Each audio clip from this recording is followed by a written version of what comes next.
my earnest hope, and indeed the hope of all mankind, that from this solemn occasion, a better world shall emerge out of the blood and carnage of the past. I now invite the representatives of the Emperor of Japan and the Japanese government and the Japanese Imperial General Headquarters to sign the instrument of surrender at the places indicated.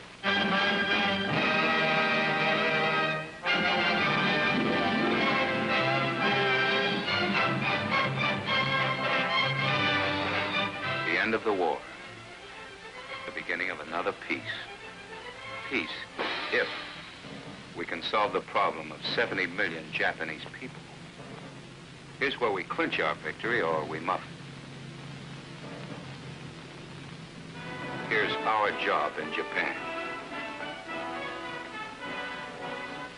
What does a conquering army do with 70 million people? What does a conquering army do with the family of the Japanese soldier? Fathers, brothers, mothers, cousins of the soldier. What do we do with the soldiers themselves, back now in civilian clothes as part of the Japanese family? What to do with these people? People trained to play follow the leader.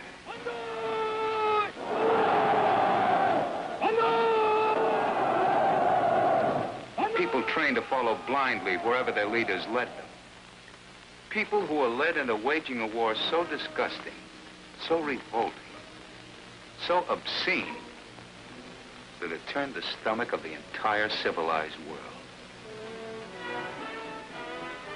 What do we do with the Japanese people when the military leaders they followed are gone? They can still make trouble. Or they can make sense. We have decided to make sure they make sense. And that job starts here. Our problem's in the brain inside of the Japanese head. There are 70 million of these in Japan. Physically no different than any other brains in the world. Actually all made of exactly the same stuff as ours. These brains, like our brains, can do good things or bad things, all depending on the kind of ideas that are put inside. This kid starts life with the same brain as any other kid. None of them was ever born with a dangerous idea. No child ever said as his very first words, "Me, I can lick the whole cockeyed world." Ideas are taught to a child as he grows older.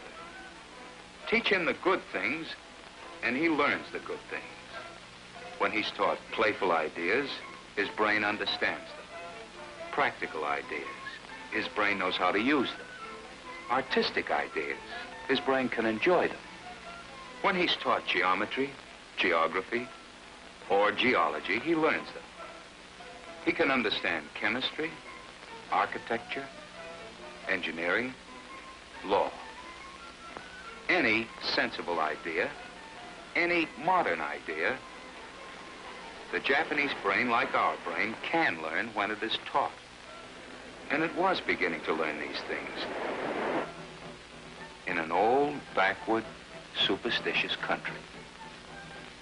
While living in this setting, while living in a backward world, while still being taught the old-time stuff, the Japanese brain was starting to learn the new. And it might have made sense, except for one thing. This group had plans. Plans for themselves and plans for the Japanese brain. With such a brain, with its mixture of ancient and modern, some very interesting things could be done. A brain that thought in the modern way could be taught to use the latest modern weapons. A brain that also thought in the ancient way could be hopped up to fight with fanatical fury. If these men could hop it up, then the sky would be the limit to the things that they could do.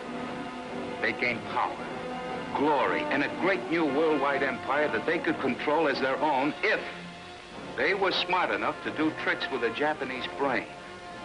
They were smart enough. They did it in a very roundabout way. Through religion. Shinto, just one of several Japanese religions. An old religion, out of date, harmless. It had once been the official religion of Japan, but now a tired religion just lingering along with its dim, hazy, almost forgotten gods. A perfect setup for the warlords to move in on. This was the place they would use to hop up the Japanese brain. This religion would become the mouthpiece for the military gang. They made Shinto the official religion again. They took Shinto over. They made it a place where the people had to listen. They filled up the Shinto religion with hokum and used it to sell the Japanese people war. Sell the people ancient nightmares. Sell the people ancient hatred. Play up the bloody fairy tales and pagan superstitions. Up from Japan's murky past, bring back the mumbo jumbo.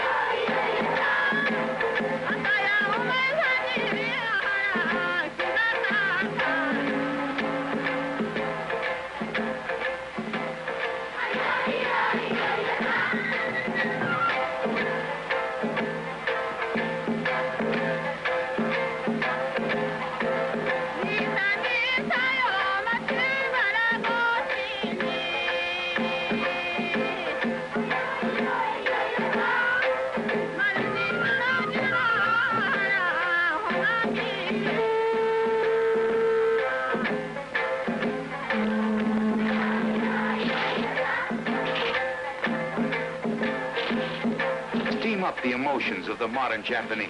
That was the warlord's business. Muddle the modern Japanese mind. Hammer the ancient stuff in.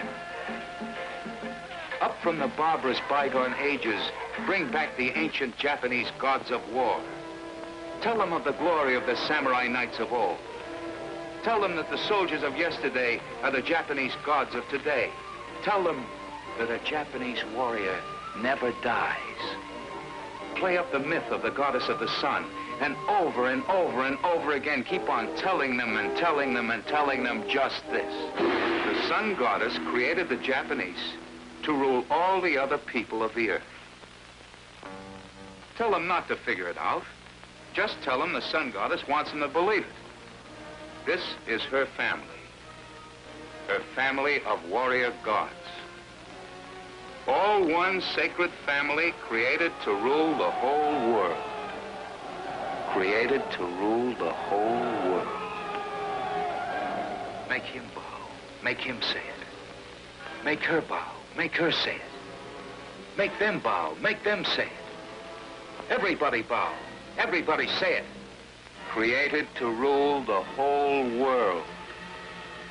When they've bowed enough, when they've said it enough, when they've heard it enough, they'll begin to believe it. Tell it to the school kids. Tell it to the bank clerks. Tell it to the farmers. Then start to drill the school kids. Drill the bank clerks. Drill the farmers. Tell them that they too are like the ancient samurai. Warriors of today, they will be the gods of tomorrow. And the Japanese brain bought a big bill of goods. It bought just exactly what the warlords wanted. Modern ideas and ancient ideas both at the self-same time. Fanatically convinced that the Japanese family was especially created for one single purpose: to crush, to conquer, and to rule like gods over all the other people of the earth. And they tried it.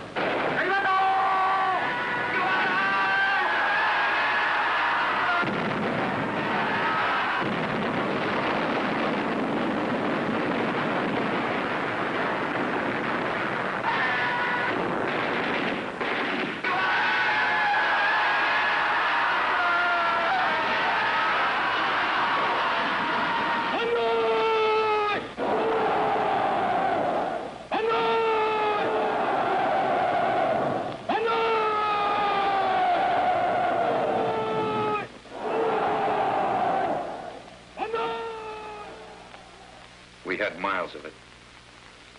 We had years of it.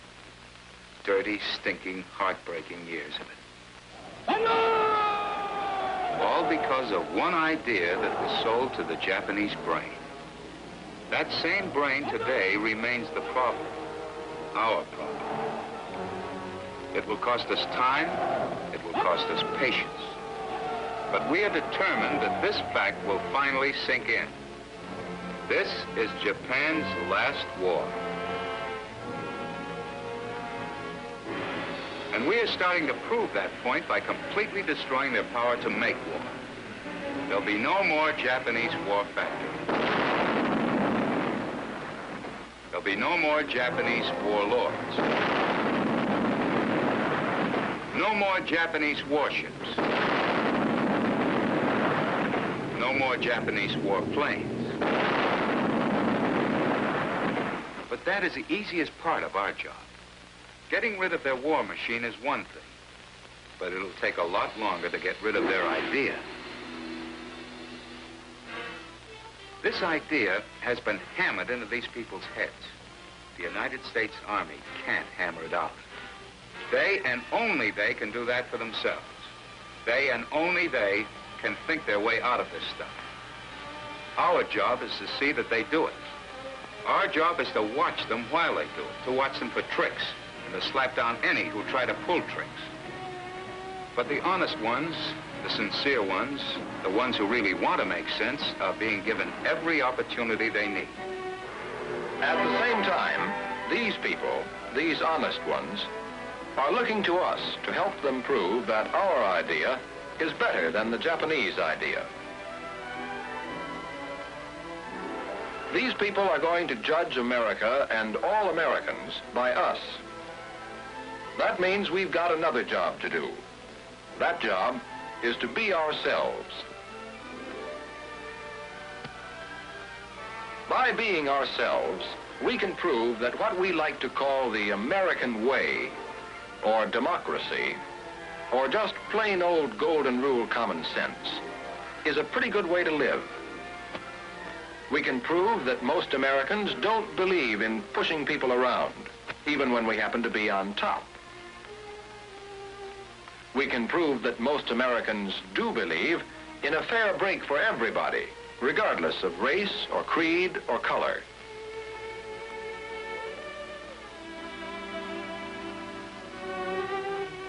We can show that most Americans believe that religion is a matter of a man's own conscience and not something to be used for a political shakedown or to make trouble or to start wars. And by being ourselves, we can show them that though we're normally an easygoing people, or people who like a good time as well as the next man, maybe even a little more than the next man, just the same, we know what the score is. Because we do. We're kicking out the criminals who spike their religion with propaganda. The big shots will never again boss Japanese thinking through Shinto. We're telling these people they're free now. Free of the jailers who threw their honest thinkers in prison. Free of the thought police who kept them from learning the truth. Now, if they want to read the truth at last is here for them to read.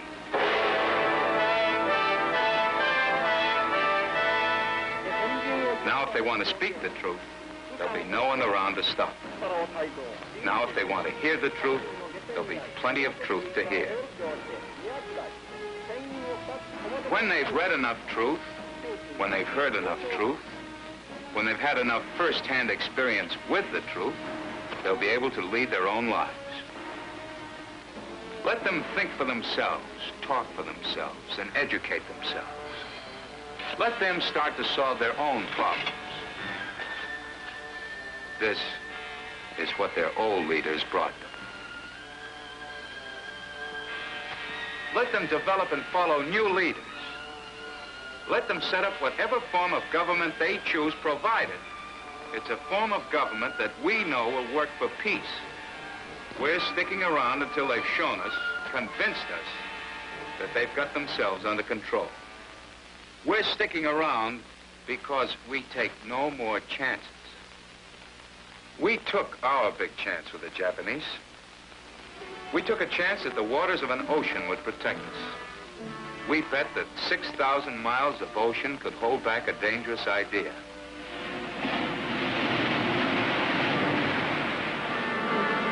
We lost that bet.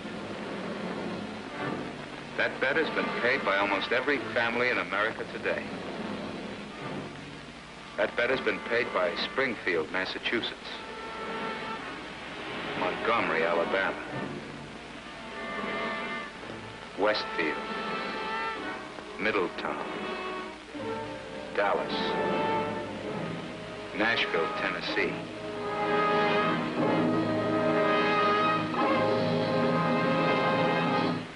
Remember, that ocean is no protection. Remember why we are here. We're here to make it clear to the Japanese that we are not the kind of people who forget such things overnight. We're here to make it clear to the Japanese brain that we've had enough of this bloody, barbaric business to last us from here on in. We're here to make it clear to the Japanese that their time has now come to make sense. Modern, civilized sense. That is our job in Japan.